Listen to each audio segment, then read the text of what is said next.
Cordial saludo para todos, mi nombre es Eduard Casas y junto a mi compañero Manuel Muñoz hablaremos sobre los patrones Gauss creacionales.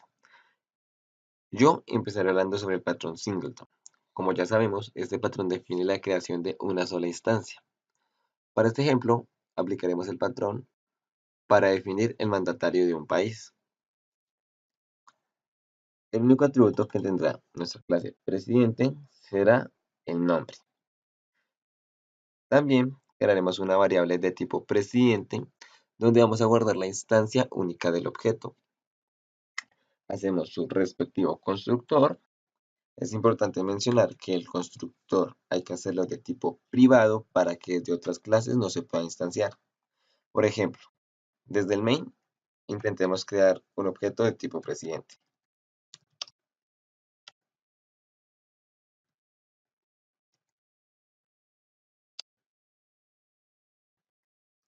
Hacemos como parámetro nombre y vemos que no me deja debido a que es de tipo privado el acceso.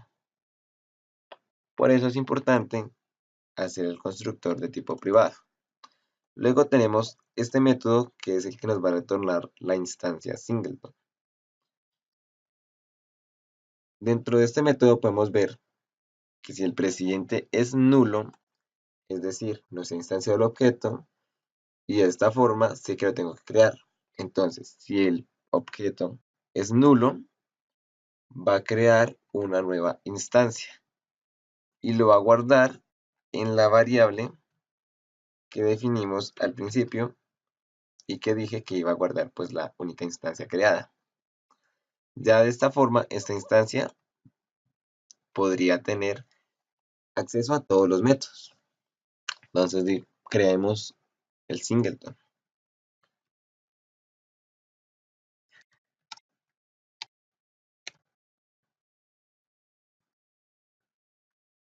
Acá le pasamos por parámetro el nombre.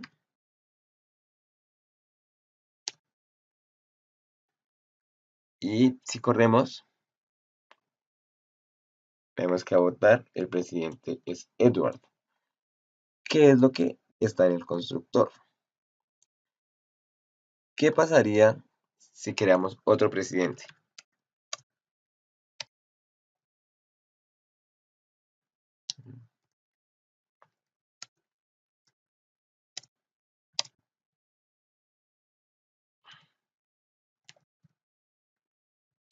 Corremos el programa y vemos que arroja otra vez lo mismo. El presidente es Edward. ¿Por qué hace esto? Pues esto lo hace este método. Él entra al if y pregunta si el presidente es nulo, pero el presidente ya no es nulo, el presidente es la instancia que creamos en primer lugar en el main, esta. Entonces, pues simplemente se sale y no nos va a retornar nada. Por, por ejemplo, podemos hacer acá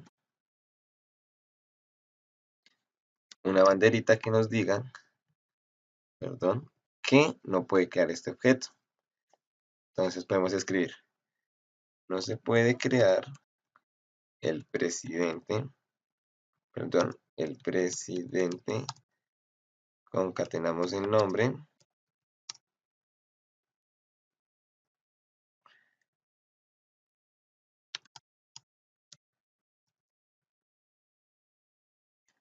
entonces corremos, nos debería salir que el presidente es Edward y debería salir que no se puede crear el presidente Manuel porque ya existe uno. Porque como les mencioné anteriormente, se sale del if y entra a este else. Entonces, pues comprobémoslo. Efectivamente, no se puede crear el presidente Manuel porque ya existe uno.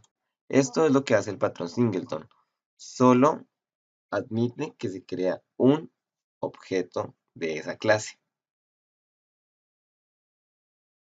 Continuamos con el patrón prototipo. Este patrón nos facilita la creación dinámica al definir clases cuyos objetos pueden crear copias de sí mismos. Para este ejemplo, vamos a crear copias de dos instrumentos, una guitarra y una flauta.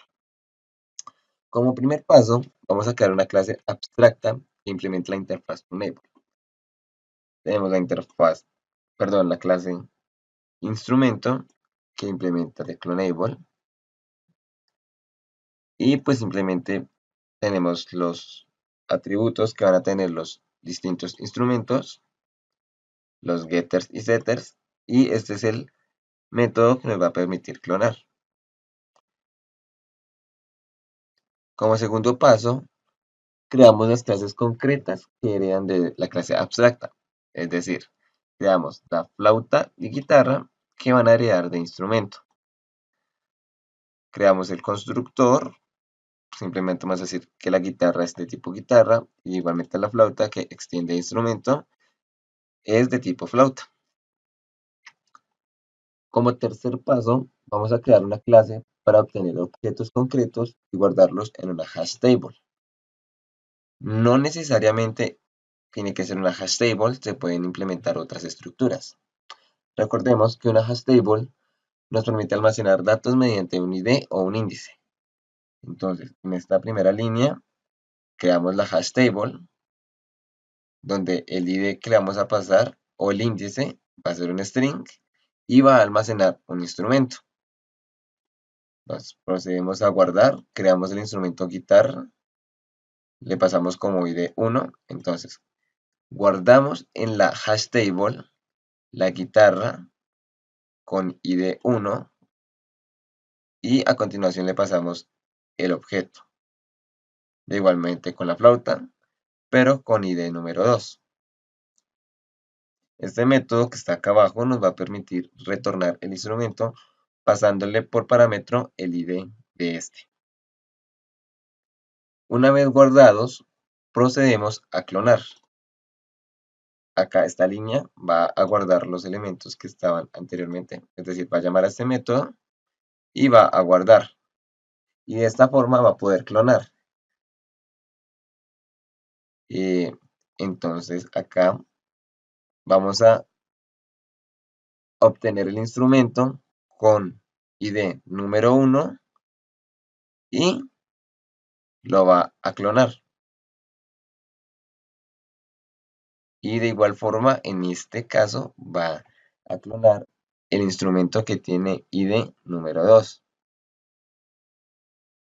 Si corremos el main, nos va a mostrar los objetos clonados. Instrumento guitarra e instrumento flauta. A continuación, hablaremos sobre el patrón builder o constructor. Este patrón nos ayuda a crear objetos complejos a partir de un objeto fuente. Para este ejemplo, crearemos distintos tipos de televisores abstrayéndolos de su representación. El primer paso para implementar este patrón es definir el producto objeto, en este caso, el televisor, que como pueden observar, va a tener dos atributos, la marca y resolución, y creamos los setters referentes a estos dos atributos.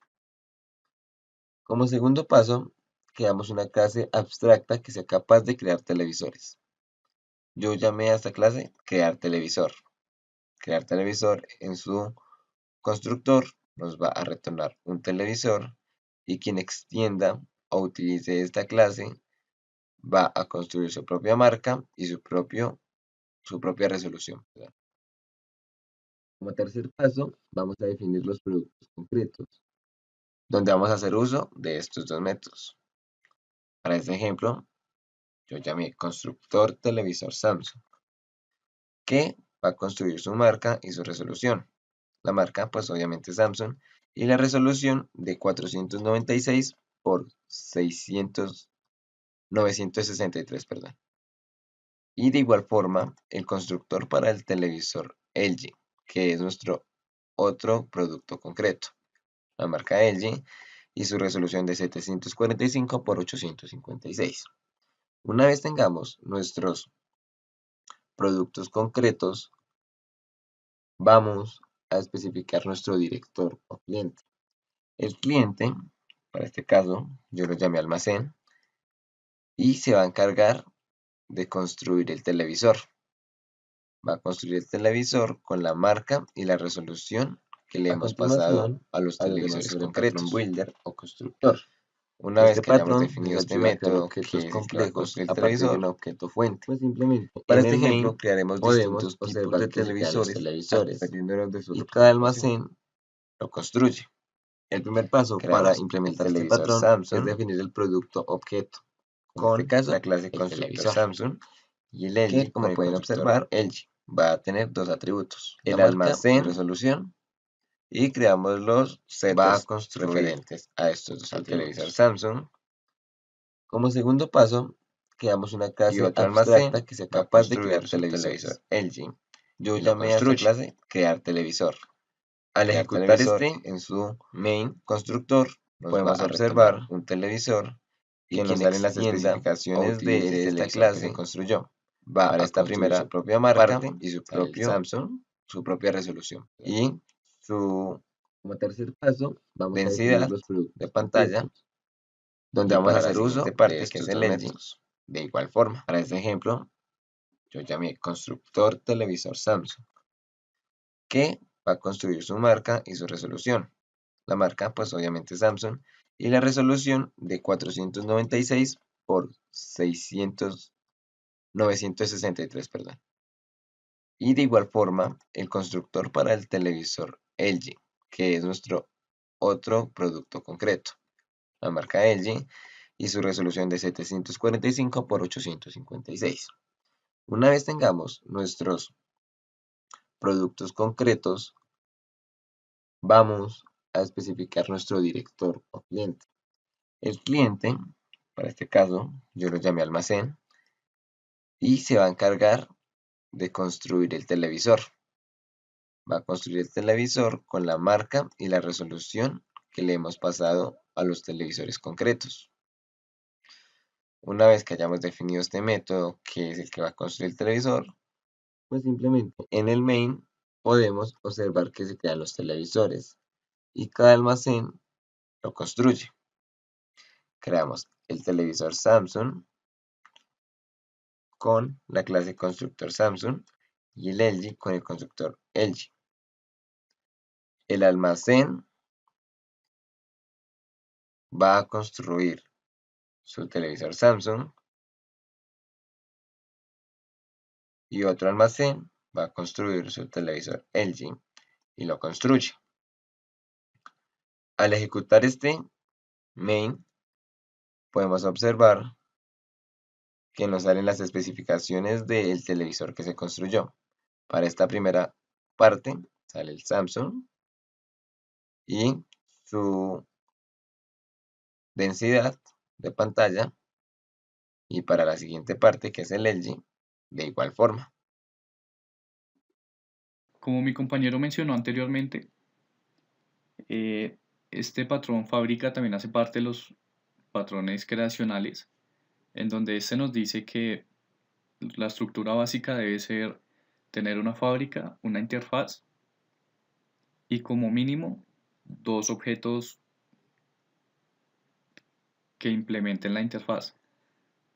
Para este caso utilizamos una fábrica de balones.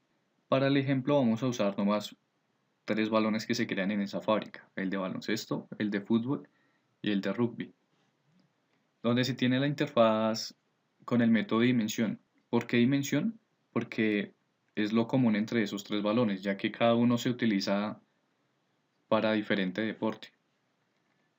Por la parte de la fábrica del balón, vamos a tener la creación de los tres balones, que ya lo mencionamos anteriormente. Son el de fútbol, baloncesto y el de rugby, que son los que se van a crear netamente en la fábrica. Luego en la interfaz, acá es donde tenemos el método en común entre ellos tres. Luego por la parte de cada balón, en este caso el de rugby, pero sin importar el balón que sea, estos tres tienen el mismo método, a diferencia de que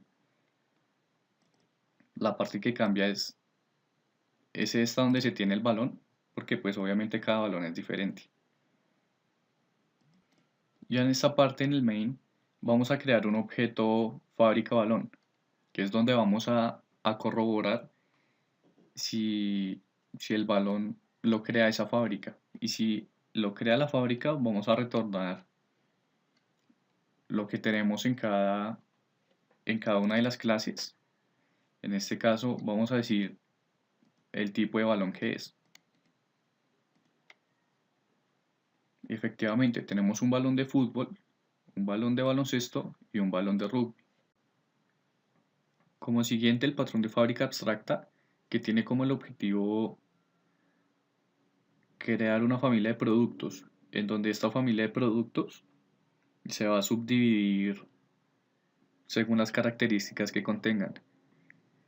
En este caso vamos a utilizar las estructuras de datos para definir nuestra fábrica abstracta, en donde tenemos en este diagrama algo que es lo que produce los datos, que se genera un dato. Luego tenemos la fábrica abstracta, que es donde tenemos las dos características de nuestra familia, que son estructuras de datos dinámicas y estructuras de datos estáticas. Luego tenemos la fábrica concreta de ambas características, que es la fábrica dinámica y la fábrica estática, en donde en cada una de ellas tiene la interfaz característica.